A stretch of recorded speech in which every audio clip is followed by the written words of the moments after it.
Kami siap dengarkan firman-Mu Tuhan. Biarlah sukacita Tuhan ada bersama-sama dengan kami, memenuhi pikiran kami, hati kami Tuhan. Karena sukacita-Mu adalah kekuatan kami Tuhan Yesus. Terima kasih. Kami sediakan tahta yang paling tinggi. Dan tidak ada yang bisa duduk di sana kecuali Engkau sendiri Tuhan Yesus. Terima kasih Bapa, terima kasih Tuhan Yesus, terima kasih Roh Kudus. Hanya di dalam nama Tuhan Yesus Kristus, Tuhan kami, Juru Selamat kami, segala-galanya buat kami Tuhan. Kami sudah berdoa dan mengucap syukur, haleluya, amin. Bapak Ibu yang terkasih dalam Tuhan, pagi hari ini kita mau belajar mengenai kisahnya Lazarus ya. Pasti semua udah pada tahu ya kisah ini ya. Saya akan bacakan dari Yohanes 11. Saya nggak tahu berhentinya di mana nanti, tapi saya mau bacain aja dulu buat kita semua. Oke. Ada seorang yang sedang sakit namanya Lazarus. Ia tinggal di Betania, kampung Maria dan adiknya Marta. Maria ialah perempuan yang pernah meminyaki kaki Tuhan dengan minyak mur dan menyekanya dengan rambutnya. Dan Lazarus yang sakit itu adalah saudaranya. Kedua perempuan itu mengirim kabar kepada Yesus, Tuhan, dia yang engkau kasihi sakit. Ketika Yesus mendengar kabar itu, ia berkata, penyakit itu tidak akan membawa kematian, tetapi akan menyatakan kemuliaan Allah. Sebab oleh penyakit itu anak Allah akan dimuliakan. Yesus memang mengasihi Marta dan kakaknya dan Lazarus. Namun setelah didengarnya bahwa Lazarus sakit, ia sengaja tinggal 2 hari lagi di tempat di mana ia berada. Tetapi sesudah itu ia berkata kepada murid-muridnya, mari kita kembali ke Yudea. Murid-murid itu berkata kepadanya, Rabi, baru-baru ini orang Yahudi mencoba melempari engkau. Masih maukah engkau kembali ke sana? Ayat 9, jawab Yesus, bukankah ada 12 jam dalam satu hari? Siapa yang berjalan pada siang hari kakinya tidak terantuk karena ia melihat terang dunia ini. Tetapi jikalau seorang berjalan pada malam hari kakinya terantuk karena terang tidak ada di dalam dirinya. Ayat 11, demikianlah perkataannya dan sesudah itu ia berkata kepada mereka, Lazarus saudara kita telah tertidur. Tetapi aku pergi ke sana untuk membangunkan dia dari tidurnya. Maka kata murid-murid itu kepadanya, Tuhan, jikalau ia tertidur, ia akan sembuh. Tetapi maksud Yesus ialah tertidur dalam arti mati. Tadi Tuhan Yesus bilang penyakit ini tidak membawa kematian, tapi Lazarus mati. Iya kan? Coba perhatikan baik-baik Bapak Ibu. Ayat 14, karena itu Yesus berkata dengan terus terang, Lazarus sudah mati. Kan tadi pertama bilang penyakit ini tidak akan membawa kematian. Tapi di ayat 14, Lazarus sudah mati. Kira-kira kalau mau yang benar yang mana ya tuh? Udah mati apa tertidur gitu kan? Kita lanjut dulu ya. Ayat 15, tetapi syukurlah aku tidak hadir pada waktu itu. Tuhan Yesus bilang, dia mengucap syukur, dia nggak hadir di situ gitu. Ya. Tuhan Yesus emang luar biasa memang ya. Ayat 15, tetapi syukurlah aku tidak hadir pada waktu itu. Sebab demikian lebih baik bagimu supaya kamu dapat belajar percaya. Marilah kita pergi sekarang kepadanya. Lalu Thomas yang disebut Didimus berkata kepada teman-temannya, yaitu murid-murid yang lain, marilah kita pergi juga untuk mati bersama-sama dengan dia. Maka ketika Yesus tiba, didapatinya Lazarus telah 4 hari berbaring di dalam kubur. Betania terletak dekat Yerusalem, kira-kira 2 mil jauhnya. Di situ banyak orang Yahudi telah datang kepada Marta dan Maria untuk menghibur mereka berhubung dengan kematian saudaranya. Ketika Marta mendengar bahwa Yesus datang, ia pergi mendapatkannya, tetapi Maria tinggal di rumah. Maka kata Marta kepada Yesus, Tuhan, sekiranya engkau ada di sini, saudaraku pasti tidak mati. Tetapi sekarang pun aku tahu bahwa Allah akan memberikan kepadamu segala sesuatu yang engkau minta kepadanya. Lalu Yesus kepada Kata Yesus kepada Marta, saudaramu akan bangkit. Kata Marta kepadanya, aku tahu bahwa ia akan bangkit pada waktu orang-orang bangkit pada akhir zaman. Jawab Yesus, akulah kebangkitan dan hidup. Barang siapa percaya kepadaku, ia akan hidup walaupun ia sudah mati. Saudaraku, saya percaya ya bahwa di dalam Tuhan Yesus, desain, kenapa sih kita waktu kita diciptain itu bukan untuk mati, benar nggak? Untuk hidup selama-lamanya bukan? Lalu kenapa kita bisa mati? Karena ada dosa. Upah dosa adalah maut, kematian. Itu adalah musuh kita. Berapa banyak orang yang takut mati? Kalau kamu di luar Tuhan Yesus, maka kamu seharusnya takut sih mati. Tapi kalau kita di dalam Yesus, nggak seharusnya kita takut mati. Benar? Karena memang di dalam Tuhan Yesus tidak ada kematian sebenarnya. Desain awalnya Adam dan Hawa diciptakan kan bukan untuk mati. Tapi untuk hidup selama-lamanya. Betul? Itulah sebabnya makanya Tuhan Yesus yang adalah Yohanes 11 ayat 25 mengatakan Yesus adalah kebangkitan dan hidup, maka dia mati menggantikan kita yang adalah upah dosa itu tadi, Bapak Ibu yang terkasih dalam Tuhan. Supaya apa? Cuma dia yang punya kebangkitan. Tuhan Yesus itu bukan cuma dia adalah kebangkitan.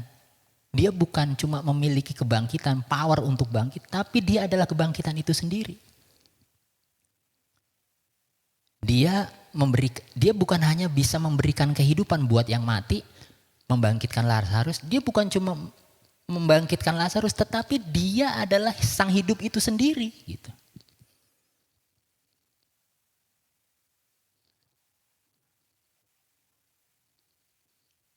Mari kita baca sekali lagi ayat 25. Jawab Yesus, akulah kebangkitan dan hidup, barang siapa percaya kepada aku, ia akan hidup walaupun ia sudah mati. Waktu Marta ketemu sama Tuhan Yesus, Tuhan, kalau Tuhan ada di sini, pasti saudaraku gak mati. Bapak Ibu, ini adalah gambaran ya, bahwa kematian itu sama artinya dengan tidak ada harapan. Nggak ada harapan. Yang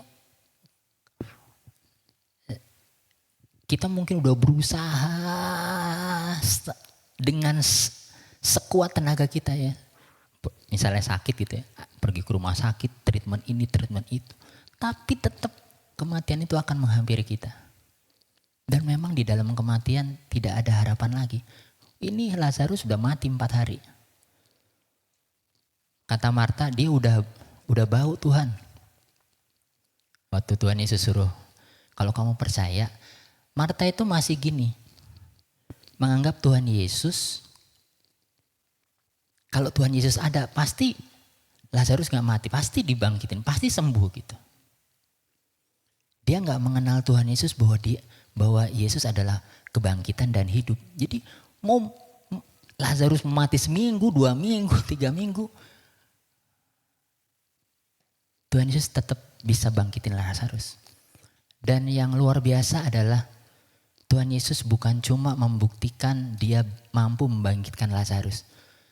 Tapi dia juga mati, kemudian dia bangkit.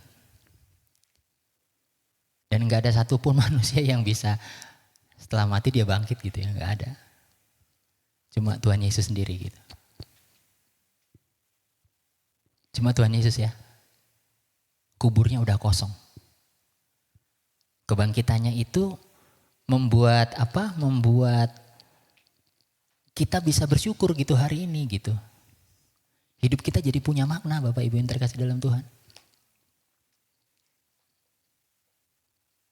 Jadi kalau kita di luar, ini adalah waktu Marta bilang, ini sama juga dia bilang udah gak ada harapan Tuhan. Lazarus sudah mati, udah gak ada harapan gitu. Bapak Ibu yang terkasih dalam Tuhan, waktu kita terpisah dari Tuhan Yesus.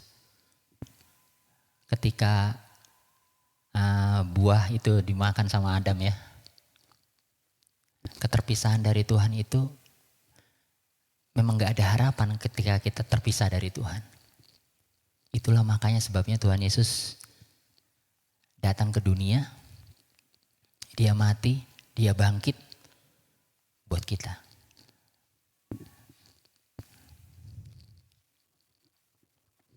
Saya bacain ayat yang ke-7. Tetapi sesudah itu ia berkata kepada murid-muridnya, mari kita kembali ke Yudea. Lazarus itu matinya di mana? Betania kan? Harusnya Tuhan Yesus kemana? Harusnya bukan ke Yudea ya. Bapak Ibu yang terkasih dalam Tuhan, Yudea dan Betania itu letaknya berdekatan ya. Jadi ini waktu saya belajar merenungkan firman Tuhan ini terus baca beberapa literatur gitu. Jadi ada yang memberikan penafsiran bahwa kembali ke Yudea itu adalah maksudnya Tuhan Yesus sedang mendekat kepada kematiannya. Yudea itu adalah dekat sama Yerusalem ya. Tuhan Yesus tuh mati disalib di Bukit Golgota ya. Itu daerah Yudea gitu. Dia nggak menghindari kematian, dia justru mendekat kepada kematian. Kenapa saya bilang begitu? Karena di ayat selanjutnya murid-muridnya bilang begini. Murid-murid itu berkata kepadanya, Rabi, baru-baru ini orang-orang Yahudi mencoba melempari engkau. Masih maukah engkau kembali ke sana? Jadi percobaan untuk membunuh Yesus itu udah terjadi gitu Bapak Ibu yang terkasih dalam Tuhan ya. Terus Tuhan Yesus jawab gini, jawab Yesus, bukankah ada 12 jam dalam satu hari? Siapa yang berjalan pada siang hari, kakinya tidak terantuk karena ia melihat terang dunia ini. Bapak Ibu, ini menggambarkan bahwa Tuhan Yesus belum waktunya gitu ya, selesai gitu. Makanya dia berani datang ke sana. Makanya dia berani datang kembali ke Yudea, kemudian ke Betania untuk membangkitkan Lazarus. Dia sedang menjalankan tugas atau menyelesaikan pekerjaan yang diutus Bapaknya, Bapak Ibu yang terkasih dalam Tuhan. Jadi selama hari masih siang, masih 12 jam, masih ada waktu. Setelah 12 jam baru waktunya malam. Menggambarkan Tuhan Yesus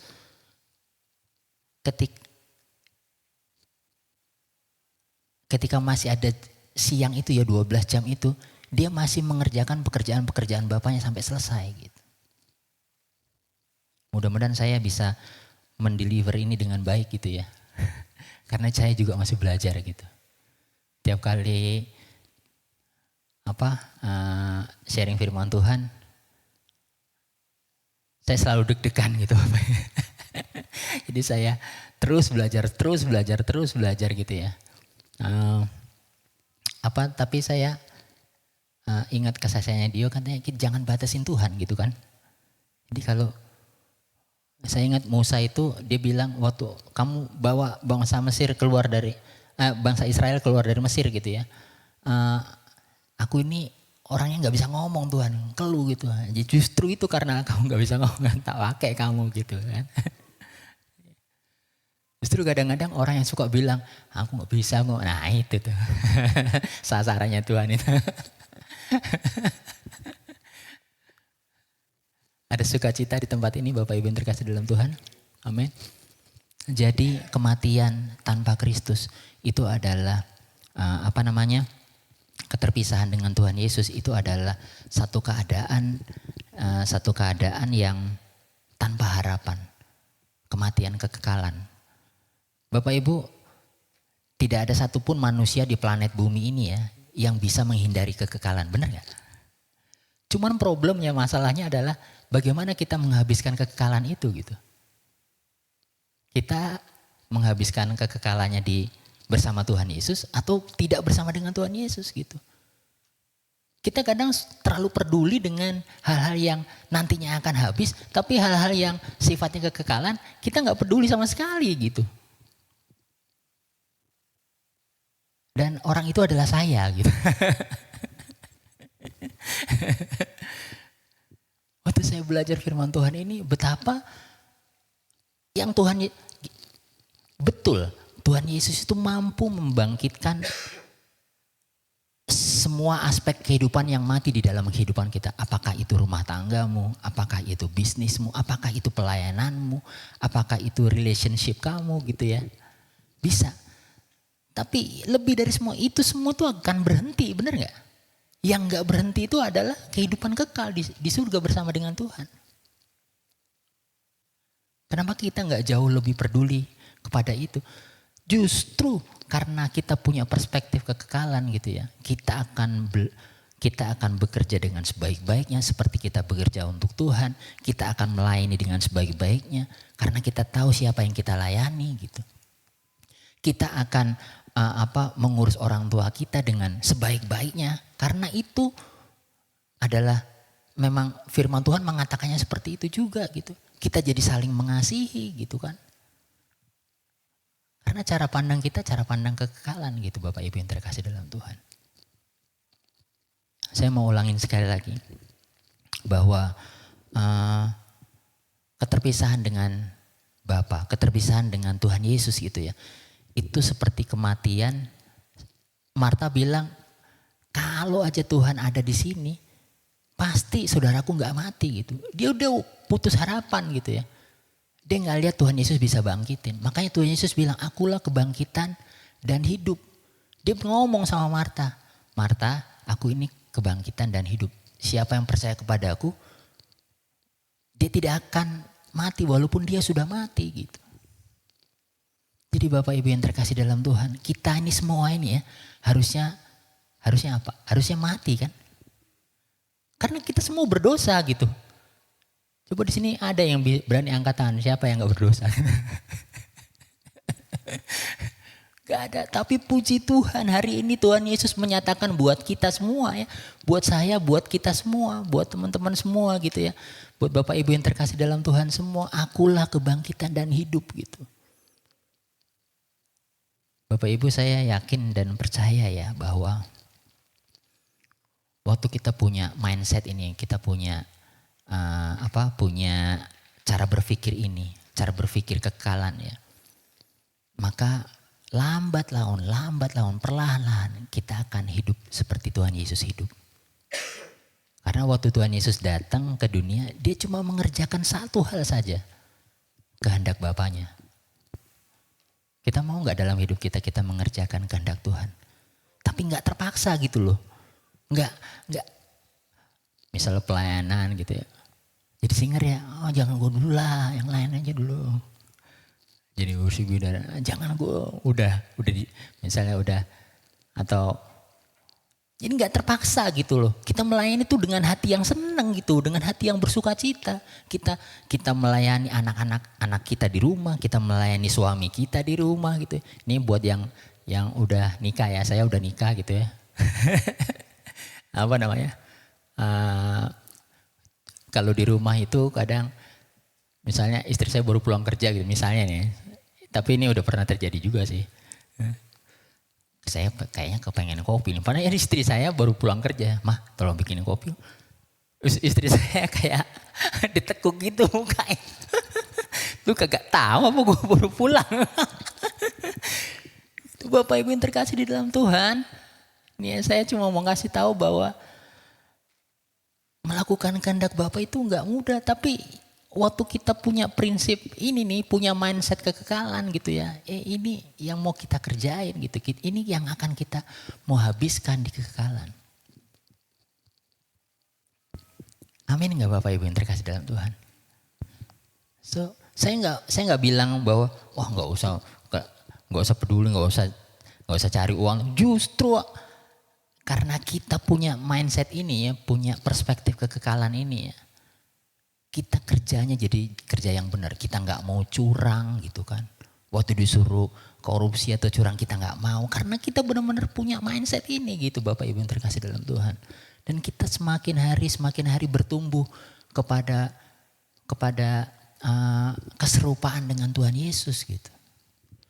Bapak Ibu, harga yang harus dibayar untuk kita beroleh hidup yang kekal itu adalah kesempurnaan. Dan kesempurnaan kita gak bisa mencapai kesempurnaan kecuali Tuhan Yesus menyempurnakan kita. Amin. So makanya itu dia datang ke dalam dunia ini menyatakan dirinya kepada saya dan kepada kita semua, akulah kebangkitan dan hidup. Lebih dari semua kebutuhan atau semua hal-hal dunia yang yang itu nanti akan berakhir, yang itu akan berhenti gitu.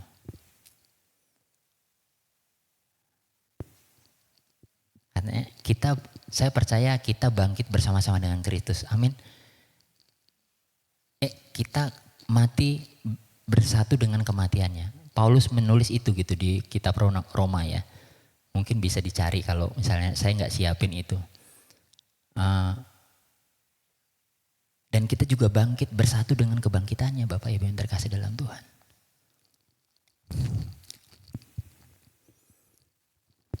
Jadi posisi kita pertama tuh di sini Bapak Ibu ya. Ini posisi di mana kita tidak punya harapan karena dosa. Lalu Tuhan Yesus mempenetrasi hidup kita. Dia menyatakan dia adalah kebangkitan dan hidup. Membuat kita menerima kebangkitan dan hidup itu. Di posisi yang ini kemudian kita punya perspektif yang berbeda gitu sekarang. Kita punya cara berpikir kekekalan Bapak Ibu yang terkasih dalam Tuhan. Saya pernah lihat ada satu tayangan media sosial gitu. Ada orang tanya gitu. Ini di luar negeri sih.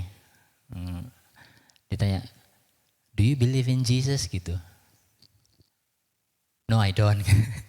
Ada lagi, do you believe in Jesus? No. Segitu banyak orang gak ada yang percaya Tuhan Yesus. Gak ada yang percaya Tuhan Yesus. Jadi kalau misalnya kita hari ini ada, kita percaya bersama Tuhan Yesus, kita sudah menerima dengan iman kebangkitan dan kehidupannya Tuhan gitu ya untuk hidup kita. Kita bersyukur gitu. Oleh karena dia menyatakan kebangkitan dan hidup gitu ya atas kita gitu ya. Hari ini kita jadi punya alasan untuk mengucap syukur, benar gak? Apapun kondisi dan apa yang kita apapun kondisi yang kita hadapi lah gitu. Kita jadi punya alasan untuk mengucap syukur, benar gak? Karena apa? Jadi kita bisa bilang gini, yang kita doakan mungkin gak dijawab ya, tapi kita tetap bisa mengucap syukur. Karena apa? Karena kita punya Yesus gitu. Katanya firman Tuhan, betapa malangnya kalau kita gak punya Tuhan Yesus. Mungkin kita gak punya private jet gitu ya. Tapi kita punya Tuhan Yesus. Karena private jet itu pasti akan berhenti gitu. Jadi barang rongsokan juga nanti. Benar Bapak Ibu yang terkasih dalam Tuhan. Mari kita siapin hati kita, hidup kita, pikiran kita ini. Untuk persiapan kita hidup di kekekalan gitu Bapak Ibu. Pak kan kita masih muda Pak. Ngapain sih mikir-mikir gitu? Bener gak sih? Masih muda, sini masih ada Cili masih muda, Dio juga masih muda. Ini saya mau bilang nih, kekekalan itu relevan buat kita semua. Benar Bapak Ibu yang terkasih. Saya ngomong gini bukan karena rambut saya udah putih semua gitu ya. But sooner or later, you are going to enter eternity. Dan saya sebagai orang yang diberi tanggung jawab untuk sharing firman Tuhan. Sharing firman Tuhan jangan mesti kasih tahu ini gitu. Supaya apa? Supaya kita bertumbuh Bapak Ibu. Ini emang firman Tuhan yang ya kurang enak didengar gitu ya. Tapi suka atau tidak suka, kamu pasti enter eternity. Pasti. Karena ada loh Bapak Ibu ya, orang yang, aduh saya lupa ayatnya di mana ya. Nah, Yohanes bilang gini, betapa dia bersyukur gitu ya akan keselamatan dia beri, dan dia bilang datanglah Tuhan Yesus segera gitu. Tapi banyak juga loh orang Kristen, jangan datang dulu lah Tuhan. Bener gak sih? Saya mau ngasih tahu gini, ini juga terjadi sama saya gitu ya. Ini proses ini terjadi. Kita jadi orang yang jadi orang yang nggak takut lagi sama kematian gitu Bapak Ibu. Karena kematian itu bukan endingnya gitu. Justru kematian itu adalah awalnya gitu. Karena di dalam Tuhan Yesus, di dalam Tuhan memang tidak ada kematian gitu. Gak ada. Desain awalnya itu adalah hidup, bener gak? Desain awalnya adalah hidup. Dan kalau kita bicara dosa, dosa itu hutang Bapak Ibu ya. Hutang itu cuma bisa selesai, cuma bisa dibayar, ya caranya menyelesaikan hutang itu harus dibayar hutangnya, bener gak? Hutang itu gak bisa diselesaikan dengan tidak berhutang lagi. Oh gue janji gue gak hutang lagi. Gak selesai hutangnya. Nah dosa itu adalah hutang Bapak Ibu. Dan itu harus ada yang bayar. Katanya bayarannya adalah kematian gitu. Jadi harusnya kita yang berdosa ini harus bayar dengan nyawa kita gitu. Tetapi bersyukur kabar baiknya Tuhan Yesus yang kasih nyawanya buat bayar hutang kita. Luar biasa gak Bapak Ibu yang terkasih dalam Tuhan? Luar biasa ya. Sebenarnya dari semua hal yang kita alami gitu ya. Wah saya doa kita dapat kerjaan, pelayanan di sini berhasil. Bahkan pelayanan pun akan berhenti Bapak Ibu. Nih saya main drum akan berhenti nih. Lama-lama kan juga pasti adalah osteoporosis. Saya kemarin habis ke dokter yang saya didoakan itu. Terus saya dicek tulang belakangnya gitu ya. Terus dokter saraf bilang gini, Pak ini udah ada artritis. Oh apa gitu, saya juga pokoknya ada pengapuran sedikit Pak gitu. Wah saya dengar pengapuran, waduh ini juga ya. Wah tapi cuma sedikit Pak. Terus ya itu badan fisik jasmani kita ini lama-lama memang akan fading out gitu, akan habis Bapak Ibu. Tapi yang gak habis itu adalah pikiran kita, hati kita, sama itu yang paling berharga Bapak Ibu yang terkasih dalam Tuhan. Benar?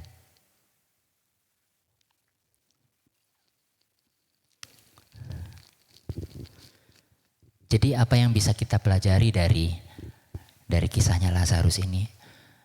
Bahwa kematian Lazarus itu menunjukkan kepada kita bahwa itu adalah tanda Tuhan Yesus juga mati buat kita. Kalau Tuhan Yesus bilang akulah kebangkitan dan hidup, dia membuktikannya di atas kayu salib buat kita semua. Jadi coba hitung-hitung lagi ya Bapak Ibu yang terkasih dalam Tuhan. Di rumah kalau kita renungkan lebih dalam gitu ya. Kisah ini nanti baca lagi di rumah. Saya yakin waktu kita datang, waktu kita merenungkan firman Tuhan dengan haus dan lapar, Roh Kudus akan memberikan pewahyuan buat kita. Apa yang saya sampaikan siang ini mungkin sangat terbatas. Tapi saya encourage nih Bapak Ibu yang semua yang terkasih dalam Tuhan. Cari Tuhan, belajar dari kisahnya Lazarus. Lazarus bangkit ya, waktu dia bangkit, kalau kita baca lagi ya, itu kain yang ngiket ya, kain kafan mungkin ya, itu masih keikat di badannya gitu. Artinya apa Bapak Ibu? Bahwa dia memang dibangkitkan Tuhan Yesus, tapi dia mati lagi gak? Mati kan? Cuma Tuhan Yesus yang udah bangkit, dia gak mati lagi. Gitu. Dia naik ke surga. Ini kita bersyukur karena kebangkitannya dia menyatakan hidup buat kita gitu. Kita tidak akan mungkin bisa menerima hidup kalau sang hidup itu yang adalah Tuhan Yesus sendiri enggak memberikan hidup buat kita. Yang bisa memberikan hidup itu adalah memang jati dirinya dia hidup gitu Bapak Ibu. Saya agak susah ngomongnya ya, tapi enggak ada orang lain yang bisa memberikan kehidupan, enggak bisa memberikan kebangkitan ataupun kehidupan selain Tuhan Yesus gitu. So kalau misalnya hari ini ya ada yang mati dalam hidup kita ya. Apapun itu saya nggak tahu apa ya. Nggak usah takut gitu. Karena ya kematian kekalnya itu udah diambil sama Tuhan Yesus. So nggak usah khawatir dengan yang lain-lain. Jangan takut mati ya. Bilang kiri kanan. Jangan takut mati.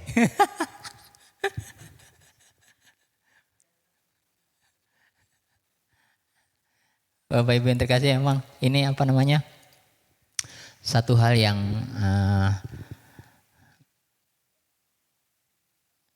kita mesti dapetin pewahyuan yang solid gitu ya. Mengenai kekekalan ini gitu ya. Karena nggak semua orang bisa relate gitu kan.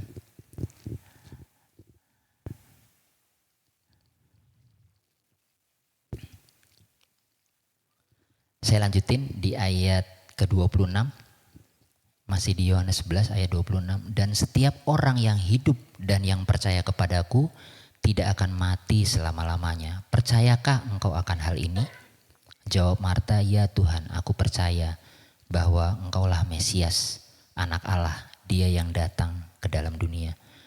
Dan sesudah berkata demikian, ia pergi memanggil saudaranya Maria dan berbisik kepadanya, Guru ada di sana. Dan ia memanggil engkau. Mendengar itu Maria segera bangkit lalu pergi mendapatkan Yesus. Tetapi waktu itu Yesus belum sampai ke dalam kampung itu. Ia masih berada di tempat Marta menjumpai dia. Ketika orang-orang Yahudi yang bersama-sama dengan Maria di rumah itu untuk menghiburnya, melihat bahwa Maria segera bangkit dan pergi keluar, mereka mengikutinya karena mereka menyangka bahwa ia pergi ke kubur untuk meratap di situ. Setibanya Maria di tempat Yesus berada dan melihat dia, tersungkurlah ia di depan kakinya dan berkata kepadanya, Tuhan, sekiranya engkau ada di sini, saudaraku pasti tidak mati. Ayat 33, ketika Yesus melihat Maria menangis dan juga orang-orang Yahudi yang datang bersama-sama dia, maka masyghullah hatinya. Ia sangat terharu dan berkata, di manakah dia kamu baringkan? Jawab mereka, Tuhan, marilah dan lihatlah. Maka menangislah Yesus. Ini ayat paling pendek ya, ayat 35 nih. Maka menangislah Yesus. Bapak Ibu, kalau kita cermati, kita baca pelan-pelan, kita renungkan dalam-dalam gitu ya. Nah, perikop ini. Tuhan Yesus kan sengaja gak datang. Dia tinggal 2 hari. Jadi dia tahu gak kalau Lazarus bakalan mati? Tahu ya. Terus kenapa dia nangis? Kan dia yang bikin ini semua gitu. Soalnya kayak gini apa? Kan Tuhan Yesus juga bisa ngomong dari tempatnya dia. Sama seperti ngomong ke Lazarus dari tempat dia. Dia gak perlu datang ke Betania gitu ya. Sembuh Lazarus, sembuh gak? Sembuh. Dia juga gak. Dan yang lebih mengherankan Tuhan Yesus menangis gitu ya. Kayak, lah kan Tuhan Yesus sudah tahu Lazarus bakal mati gitu kan. Bener gak sih? Waktu saya renungkan ayat ini, saya jadi tahu hatinya Tuhan gitu ya. Jadi waktu dia berdiri di depan kuburnya Lazarus gitu ya. Dia melihat bukan cuma Lazarus yang mati. Tapi berapa banyak jiwa yang sudah mati. Berapa banyak yang dosa sudah renggut gitu ya dari dia. Kita semua ini ciptanya dia. Kita semua ini miliknya dia gitu ya. Direnggut dari dia karena dosa gitu ya. Dan dia menangis gitu. Ada berapa banyak orang-orang yang mati terlalu cepat. Ada berapa banyak orang-orang yang mati gak di dalam Tuhan Yesus gitu ya. Saudaraku bisa lihat ini bahwa Tuhan Yesus tuh begitu sangat mengasihi kita gitu ya. Tuhan loh. Dia Tuhan kan. Bisa lihat gak betapa berartinya kita. Dia sampai nangis gitu. Buat kita. Kita gak baik-baik amat juga kok. Bener gak?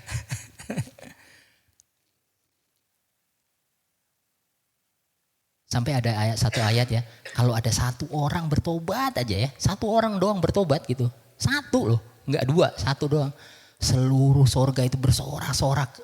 Wah seneng banget itu. Saya nggak tahu ya itu sorak-sorak. Itu lebih dari lapangan bola kali ya. Bapak Ibu yang terkasih dalam Tuhan. Ini hatinya Tuhan gitu buat kita. Ada satu ayat yang sangat saya suka gitu ya. Dia mungkin bisa tolong dicariin ya itu ya. Dia tidak mempertahankan kesetaraannya sebagai Tuhan, sebagai milik yang harus dipertahankan. Saya lupa tuh ayatnya di mana. Bentar ya saya cari ya. Itu ayat menurut saya indah ya. Mungkin Bro Mul bisa tolong cariin enggak? Tidak mempertahankan kesetaraannya, tapi dia merendahkan dirinya, bahkan merendahkan diri sampai mati di atas kayu salib. Bapak Ibu, apa yang kita hadapi di dunia ini itu tidak lebih besar dari apa yang sudah Tuhan sediakan buat kita semua. Amin. Saya mau ngasih harapan nih buat kita semua. Harapannya bukan dari saya tapi dari Tuhan. Jangan takut dengan apa yang engkau hadapi. Kerjaan gak beres-beres gitu ya. Gak gul-gul nih kerjaan gue. Gitu. Gak usah takut. Udah dapat belum? Filipi 2 ayat 6 ya. Om Martin boleh bacain gak?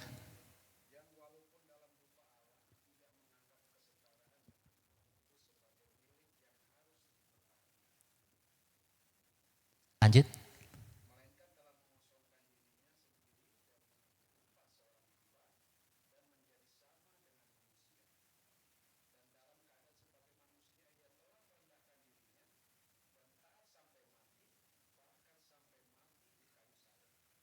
Wow. Bisa Bapak Ibu renungkan gak ayat firman Tuhan itu? Dia itu Tuhan ya. Tuhan Yesus itu adalah raja di atas segala raja. Dia menjadi manusia, merendahkan dirinya, mengosongkan dirinya gitu. Mengosongkan tuh gimana ya? Saya di sini ada yang pernah mengosongkan dirinya. Saya nggak bisa ngasih tahu gimana mengosongkan tuh gimana ya? Nggak menganggap penting gitu loh kali ya. Nggak menganggap penting apa yang dia miliki gitu. Kan orang tuh kalau udah bos gede apa segala macam, wah ini gue bos gede nih lo mesti ini kan. Tuhan Yesus tuh nggak kayak gitu kan. Bersyukur nggak punya Tuhan kayak gitu. Sewaktu kita datang ibadah gitu ya.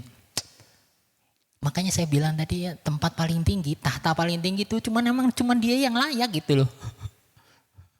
Benar Bapak Ibu yang terkasih dalam Tuhan? Saya kelamaan nggak sharing firman Tuhannya?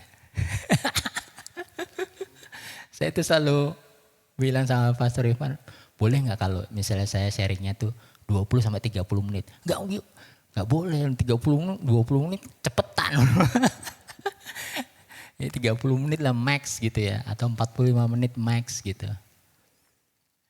Jadi Bapak Ibu saya mau ulang lagi sekali lagi. Kita yang tadinya adalah orang berdosa, orang yang gak punya harapan, orang yang harusnya menghabiskan waktu kita di kekekalan terpisah dari Tuhan. Hari ini kita bisa berkata, aku bersyukur karena Tuhan sudah mati memberikan kebangkitannya, memberikan kehidupannya buat kita semua. Dari sana kita jadi punya pikiran yang selalu memikirkan kekekalan. Katanya kan pikirkanlah pikiran-pikiran yang di atas kan. Ini emang agak susah ya Bapak Ibu ya. Duh tapi gue mesti bayar uang sekolah anak gue besok nih. Kata firman Tuhan, pikirkanlah pikiran-pikiran perkara-perkara yang di atas. Nggak make sense gitu Tuhan. Gimana ini gitu. Tapi itu memang kita mesti belajar Bapak Ibu yang terkasih dalam Tuhan. Ini persiapan gitu loh. Persiapan buat kita menghabiskan kekekalan. Apa sih yang lebih penting dari itu semua kan bakalan selesai, benar gak sih? Saya juga kayak gitu Bapak Ibu. Saya pernah gitu mau bayar mau bawa anak saya ke rumah sakit, aduh nggak ada uang sepeser pun gitu di dompet saya gitu ya. Tuhan ya udahlah, gue nggak punya gitu. Saya mesti belajar gitu. Kata waktu Tuhan Yesus bilang ke Marta, supaya kamu belajar percaya katanya. Tadi ada ayatnya, sebentar ya saya bacain ya.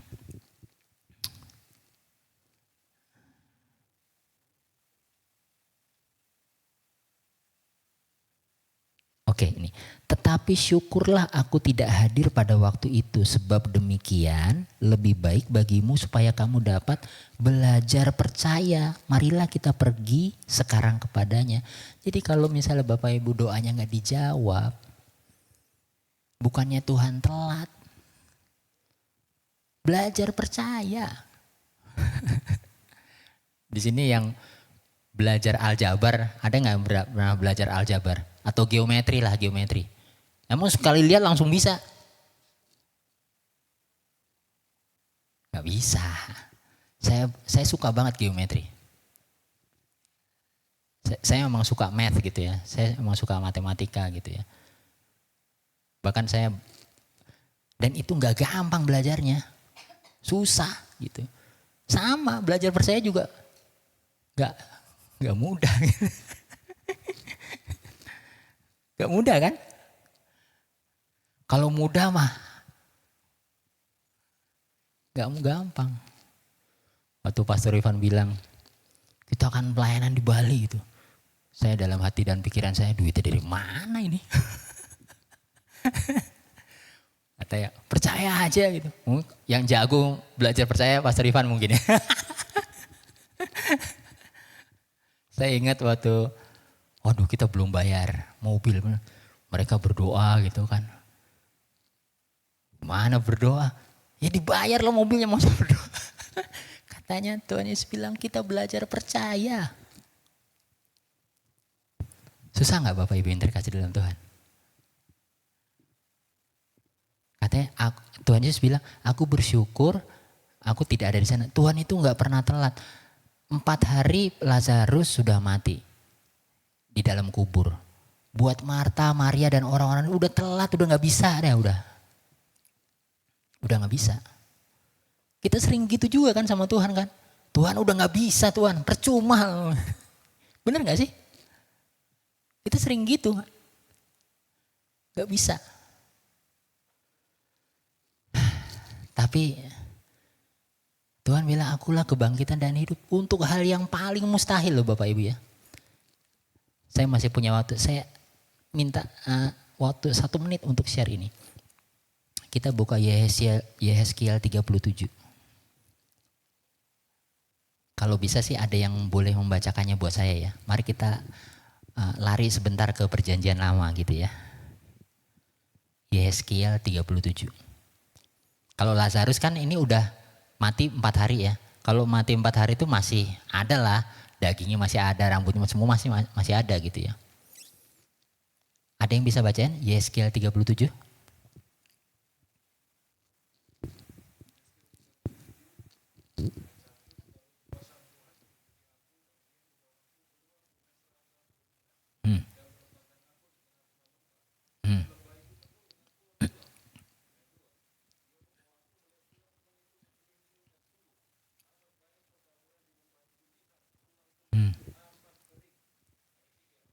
Ya.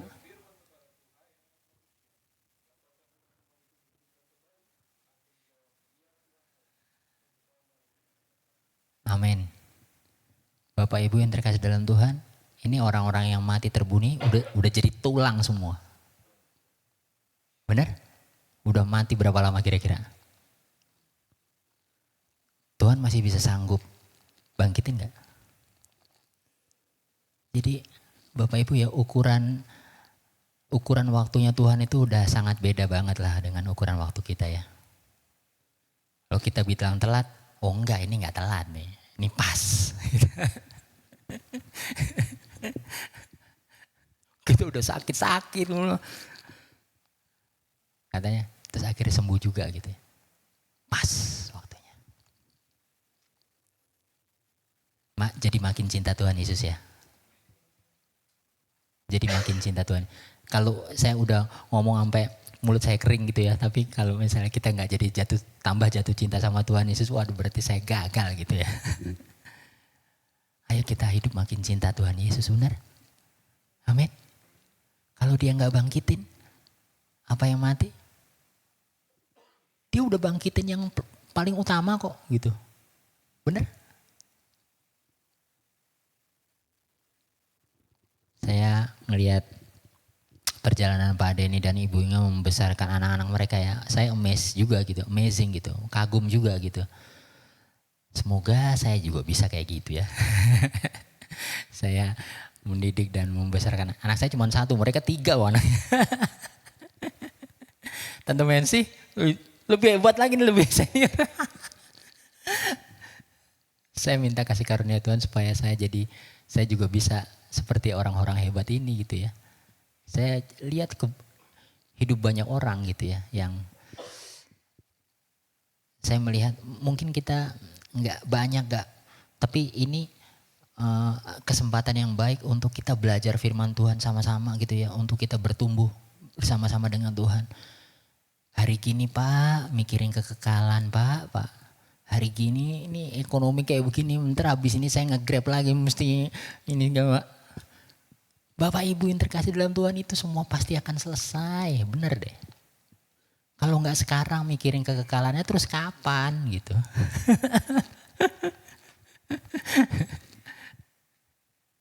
Saya undang kita bangkit berdiri.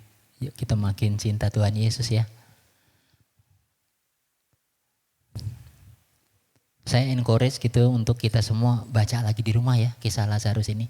Ada banyak sekali yang saya nggak bisa share gitu, bukan karena keterbatasan waktu juga gitu kan. Tapi saya encourage kita gitu ya. Kalau kita makin cinta Tuhan Yesus ya, kalau kita makin cinta nih sama Tuhan Yesus, kita tuh baca Alkitab itu kayak kita lagi baca surat cinta gitu dari Tuhan, kayak baca love story gitu. Siapa di sini yang suka baca novel picisan gitulah? Itu kadang-kadang tebel gitu tapi habis gitu. Bapak Ibu yang terkasih dalam Tuhan, benang merah yang ada di Alkitab ini itu adalah benang merahnya kalau buat saya pribadi ya. Tuhan Yesus tuh kayak ngomong ke saya, aku sangat mengasihi kamu. Sangat mengasihi kamu. Bahkan dia sampai menangis gitu ya. Mencurahkan air matanya gitu. Saya ini termasuk orang yang keras Bapak Ibu ya.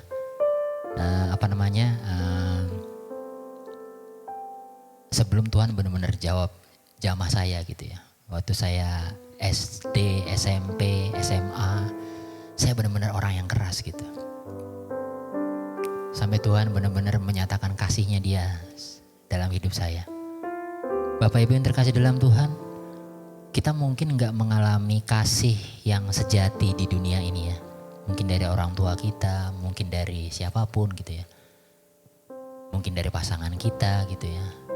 Tapi ketahuilah kabar baik hari ini adalah Tuhan Yesus memberikan kasihnya yang sempurna buat kita. So you don't have to be afraid of anything. Oke lah, ini sebetulnya agak saya ngomong gini tuh agak takut-takut juga ya. Saya mau ngomong gini Bapak Ibu, kamu boleh gak punya apapun tapi kamu gak boleh gak punya Tuhan Yesus gitu. Jangan gak punya apapun dong Pak. Tapi saya mau bilang, waktu kamu punya Tuhan Yesus, kamu punya apapun, termasuk apa yang kau butuhkan dalam hidup. Katanya mau belajar percaya.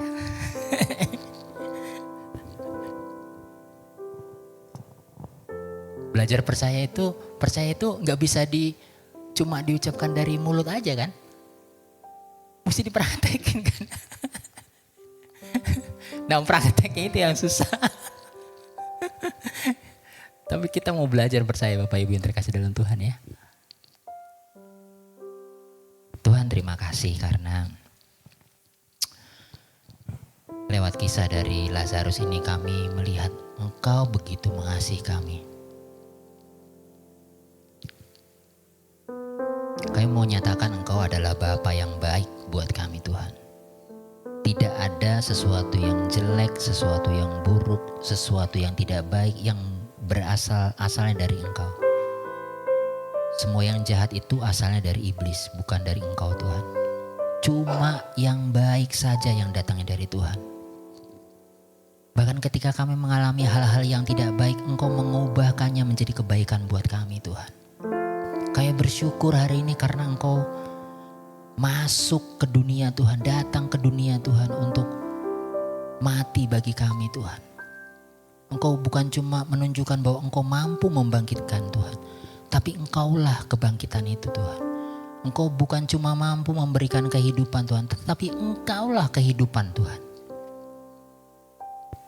Apa yang jauh lebih penting Tuhan darimu sendiri Tuhan.